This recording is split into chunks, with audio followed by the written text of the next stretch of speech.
I am so pleased to be welcoming Admiral James Stavridis to the Cipher Brief studio. Jim, it's so good to see you. Thanks for being here. Thanks, Suzanne. Always a pleasure, and it's been quite a busy time. Let's just get right into it, shall we? I mean, I'm sure, like you, the last few days have almost been dizzying in terms of how quickly we had the surprise attack on Iran. We're already seeing indications now of retaliation from Iran because of these strikes on their nuclear sites.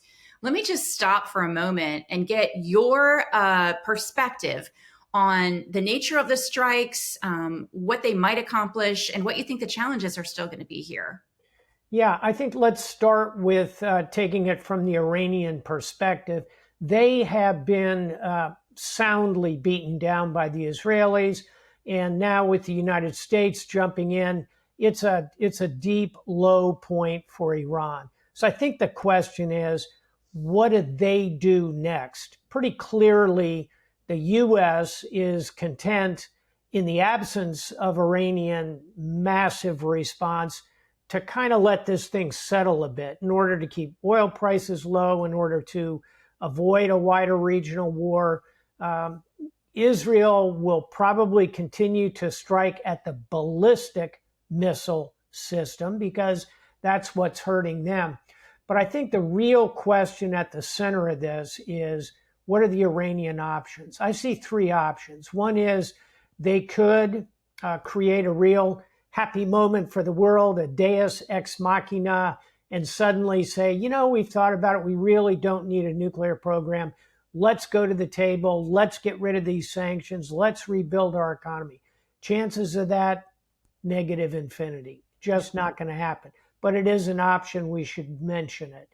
Second option, I think much more realistically, what we're seeing kind of in real time is some limited, essentially performative strikes by Iran against U.S. targets, continuing against Israeli targets, but seeking to find the sweet spot between showing the people of Iran they're willing to respond, they must respond, but not drawing yet another massive punch in the mouth from the United States, from President Trump. So option two is try and keep it limited, demonstrate to your people you're willing to respond, but at the same time, try to avoid something that goes high order. And then third and finally, Suzanne, what you and I and most of the folks who would listen to this are worried about is, well, what if the Iranians go high order? What if they go all in? What if they go big time?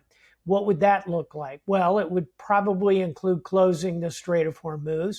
There's 25% of the world's oil and gas shut off for, you pick a number, 2 to 3 months to clean up the mines, the sunken tankers, clear out the coastal batteries, all of that. That's a big stab at the global economy. They could also, the Iranians, use assassinations, terrorists, activate cells that perhaps they have in place even in the United States, in Western Europe, certainly in the Middle East, go at soft terrorist type targets. And thirdly, they could use cyber, something we talk about a lot here at Cipher Brief. They have reasonably good cyber capabilities. Probably here it would be directed more against the Arab nations in the region. They know the U.S. is well defended. They know Israel is well defended. But look for the possibility of cyber attacks to be part of this as well. So there's a quick snapshot of their options. I think they're going to go with option two because they are aggressive and dangerous, but they're not suicidal. Yeah. That may have been NATO calling you because against the backdrop of all these Middle East strikes, we've got this NATO summit happening this week, and it's a much shorter summit than usual. You've got to think that these strikes in Iran are weighing heavily on the minds of the delegates at this summit as they're thinking about the key things they need to come out of this. It feels like a lot of the attention has shifted now away from Russia, at least on behalf of President Trump, toward what's happening in the Middle East at the moment. What does NATO really need to succeed this week, do you think, Admiral? I think this NATO summit is about three things: spending, spending, and spending.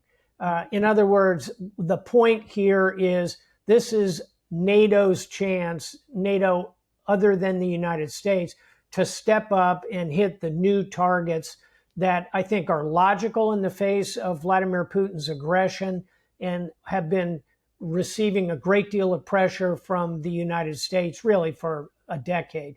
This would get NATO spending up to 3.5% on pure military spending and 1.5% on infrastructure, roads, bridges, cybersecurity would be part of that. So a total spend of about 5%. That, I think, is the main goal here. Once they get through that, and I think they will, there are some nations that are kind of balking. Spain is sending up negative flares. When it's just one or two nations, generally the alliance can get to consensus, and I think they will on a new higher spending target. Let's park that. What else are they going to talk about? They'll talk about the Middle East. There's not really a NATO role in the Iranian Middle East crisis, but certainly many of the nations are very engaged economically, militarily, have partners in the region. So there'll be a lot of sidebar conversation about what's going on in the Middle East. And then I think thirdly, may or may not surprise you, Suzanne, I think the Arctic is starting to bubble as a topic inside of NATO. More pressure up there with the addition of Sweden and Finland, both Arctic nations, to the alliance. Putin's on the move up there in a lot of ways. So look for some sidebar on the Arctic, and then oldie but goodie, cyber security. I think those are the four things that'll be on people's minds. Yeah. An old shipmate of yours, Mark Montgomery, now retired Rear Admiral, wrote a piece in the Cipher Brief today about that 1.5% that you mentioned and why that is really important for NATO this week in terms of just building the infrastructure that they need and the ability to fight the next battle. Do you agree with that? 100%. First of all, Mark Montgomery is one of the very smartest people I know, just a brilliant mind. And then secondly, it's the logic of it. It's incredibly powerful. You can have the best tanks and missiles and hand-to-hand combat capability, but if you can't move it from point A to point B to point C and do so in a timely fashion and repair it and keep it ready to fight and have the logistics chain behind it, suddenly you're not NATO, you're the Russian army stumbling into Ukraine. If you want an example of what happens when you don't have the infrastructure, you don't have the logistics, you don't have the training, you don't have the cybersecurity, you don't have the operational security. Look at the failures of the Russian armed forces in Ukraine. Pretty good object example of what NATO wants to avoid. We want to spend that 1.5%, harden our cyber, get offensive cyber, build the bridges, build the roads, build the aircraft and the terminals and the ports, all of that. The maritime piece of this is important as well. That 1.5% is a big part of the spending, I hope that they're going to talk about. All right, we talked about the best possible scenario that could come out of this, the unity, the hitting the 5% mark by the member states. What's a win look like for President Putin? Because Russia is the number one threat facing NATO at the moment. So what does a win look like for him? And let's hope they don't go there. It's one word, it's division. The degree to which the alliance acts in a unified voice, utilizes consensus, agrees on broad positions, that's a win for the alliance and a big defeat for Putin. The degree to which two or three nations refuse to accept the 5% spending, 3.5 plus 1.5, if two or three nations walk away from that and you have a hung parliament, if you will, in NATO, that is a huge win for Vladimir Putin. This is where I'm hoping the United States will lean in and help round up the votes to get across the bar of consensus. Here's the good news, Suzanne.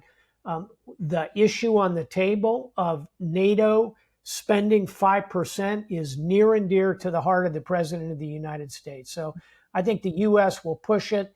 I think we'll get that win. If we don't, then that, unfortunately, is a strong signal to Putin, who, as we all know, is now feeling emboldened by the distractions of the Middle East and is now talking again about conquering all of Ukraine. I don't think he will, but the fact that he's even raising that in conversation ought to be a storm warning to the alliance. He'll fill that void if he gets it. Admiral James Stavridis, thank you so much. It's always such a pleasure to have you here. Really appreciate your time. Thanks. Let me now get back to NATO on that phone call. Excellent. We'll talk to you again after that call.